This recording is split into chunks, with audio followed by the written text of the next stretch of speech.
అస్సలాము అలైకం వరహమతుల్లాహి వబరకాతుహు. అనంత కరుణామయుడు అపార కృపాశీలుడైన అల్లాహ్ పేరుతో ప్రారంభిస్తున్నాను.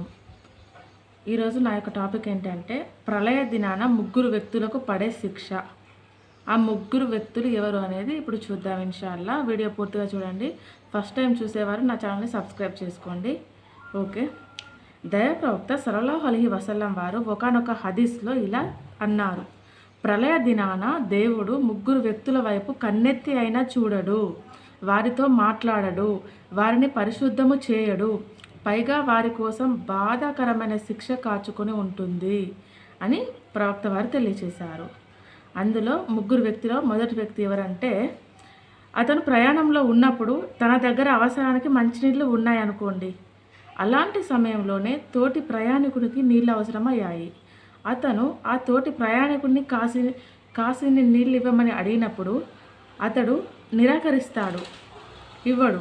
అలాంటి వ్యక్తికి హదీస్లో చెప్పబడిన విధంగా శిక్షించడం జరుగుతుంది.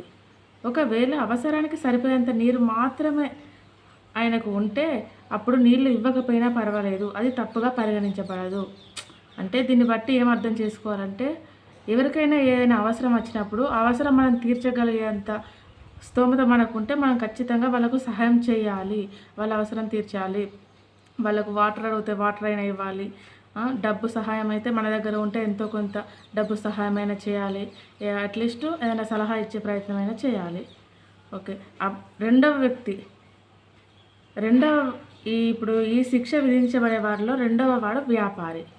అతను కొనుగోలుదారునితో నేను ఈ వస్తువు ఇంతకు కొన్నాను, నీకు ఇంతకు ఇస్తాను అంటూ ఒట్టేసి మరీ చెబుతాడు. నిజానికి అతను ఆ వస్తువును దానికంటే చాలా తక్కువ ధరకు కొని ఉంటాడు. ఉదాహరణకు, వ్యాపారి తమ వస్తువును 1000 రూపాయలకు కొన్నానని అతనికి ఆ వస్తువు 1200కు ఇస్తానని చెబుతాడు. తాను ఆ వస్తువును 1000 రూపాయలకు కొన్నానని చెప్పడానికి ఒట్టు కూడా వేస్తాడు. నిజానికి అతను ఆ వస్తువును 800కే కొని ఉంటాడు. కానీ తను ఒట్టేసి చెప్పటం మూలంగా కొనుగోలుదారుడు అది నిజమేననుకొని మాట్లాడకుండా 1200కు కొనేస్తాడు. అదే ఆ కొనుగోలుదారునికి ఆ వస్తువును అతను 800కే కొన్నాడన్న విషయం తెలిస్తే అతను ఎన్నటికీ దాన్ని 1200కు కొని ఉండేవాడు కాదు. అందుకే అబద్ధపు ఒట్లు వేసే వారిని ఈ విధంగా శిక్షించడం జరుగుతుందని దైవప్రవక్త సల్లల్లాహు అలైహి వసల్లం వారు తెలియజేశారు. ప్రళయ దినం రోజు వీళ్ళకు వ్యధాభరితమైన శిక్ష ఉంది. ఎప్పుడు కానీ వ్యాపారంలో ఒట్లు వేయవద్దు. ఇంతకి కొన్నాను అంత, వాళ్ళు అవసరం ఉంటే ఎలాగైనా వాటిని కొంటారు. వాళ్ళు కొనాలని మనం వాళ్ళకు అబద్ధాలుగా ఎందుకు చెప్పాలి? ఆ క్షణం తాత్కాలికమే. మనం అబద్ధం చెప్తే దాని యొక్క శిక్ష ఎప్పటికీ మనం అనుభవిస్తాము. వాళ్ళు కొనడము మూలంగా మనం ఎంత శిక్ష అనుభవిస్తాం పరలోకంలో. మనం చెప్పిన అబద్ధాల మూలంగా వాళ్ళు నమ్ముకుంటే. అందుకని బిజినెస్లో న్యాయంగా ఉండే ప్రయత్నమే చేయండి. బిజినెస్ అనే కాదు, ఎప్పుడైనా ఎక్కడైనా నీతిగా, నిజాయితీగా, న్యాయంగా, ధర్మంగానే ఉండండి. మూడవ వ్యక్తి ఎవరంటే, అతను పరులకు ఉపకారం చేసి ఆ తర్వాత వారిని దెప్పి పొడుస్తాడు. అంటే చేసిన సహాయాన్ని పదే పదే గుర్తు చేస్తుంటాడు. అలాంటి వారికి కూడా ఈ విధమైన శిక్ష విధించబడుతుంది.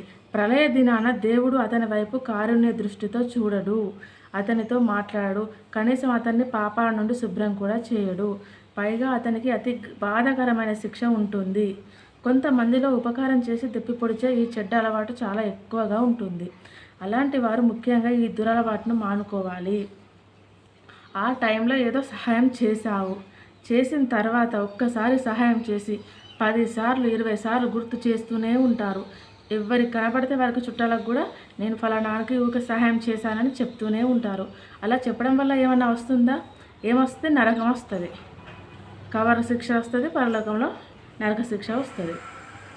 అలా చెప్పుకోవద్దు. నువ్వు చేసిన సహాయం నువ్వే డప్పు కొట్టుకోవద్దు. ఇతరులు చెప్పుకోవాలి నీ గురించి, ఆ వ్యక్తి నాకు సహాయం చేయడం వల్ల నేను ఇలా ఉన్నాను అని. నువ్వు చేసిన సహాయం నువ్వు ఎప్పుడు చెప్పుకోకూడదు. ఇది చెడ్డ దురలవాటు అంట. అబద్ధం అనేది సర్వసాధారణమైపోతుంది. మొత్తానికి చెప్పొచ్చేది ఏమిటంటే, ఈ పై ముగ్గురికి అతి బాధాకరమైన శిక్ష విధించబడుతుంది. ఈ బాధాకరమైన శిక్ష